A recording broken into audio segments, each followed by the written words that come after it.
Well, good Monday morning to everybody. Really cold this morning. I think I'm gonna have to move these videos back indoors. It's yeah. So we had a great Sunday yesterday. Man, I was desperate just to find renewal, refreshing, and love. Church is so important, so very important as we surround ourselves with our brothers and sisters and feel loved. Definitely. So we're finishing off the Old Testament today. Malachi. And Malachi is all about the Father calling back the children, calling for renewal, calling for the reestablishment of things. Quite a few things here, but the one that it's a theme right now. It's you have to excuse me, but it's a theme of things that are going on in my life and in the church and such. But here we find the only time that our Father has ever told us to test Him. The only time, and it has to do with the tithes. If if you want to know where somebody is with the Lord, yeah, get into a financial conversation with them. Start talking about tithes, and you'll see, because that thing just has such a hold on us. We were reading in James yesterday how faith is that equalizer. Faith is the thing that raises up the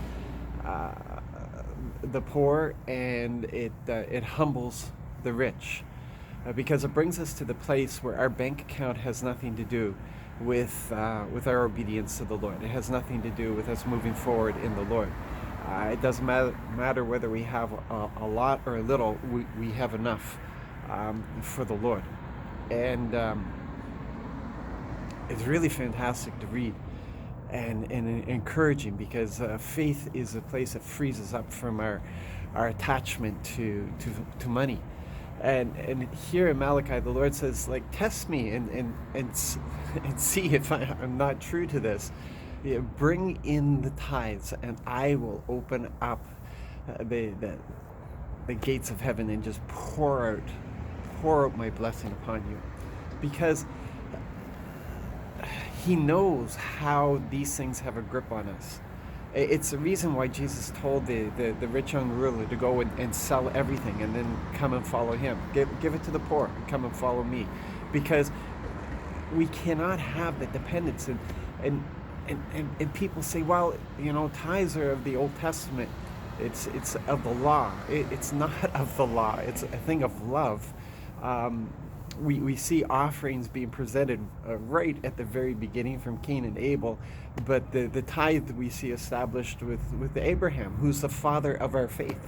He's the father of our faith, and we see him offering, giving tithes long before the law was brought into place. So it's just crazy. We have this promise. We have this thing from the Lord, and say, test me and see, because the reason he loves to pour out His blessings upon tithers is because those are the people who are showing them that they are not bound to finances, that they are free, and their dependence is on the Lord. So I'm not going to belabor that. That's just the facts, guys. And if you don't like it, well, take it up with the Lord. Don't take it up with me. And if you don't like it, you need to check your relationship. You need to check your heart condition with the Lord, and you need to look what you're dependent on. Don't tell me you can't tithe, because tithe comes off the top. Everything else is left for your whatever you have to do. The tithe is your seed. You're not allowed to eat your seed, and you're not allowed to plant your bread. It's as simple as that. The bread is given to you for you to eat. You don't give that away, but you do give away the seed, because that's the purpose of it. And so there, I've said it. I'm gonna leave it there. You guys have a blessed and wonderful day, And may the joy of the Lord overwhelm you today and strengthen you in all that you have to do. And as you endure, may that power that we were talking about yesterday just permeate every corner of your life, so that you will discover that you don't lack anything. God bless.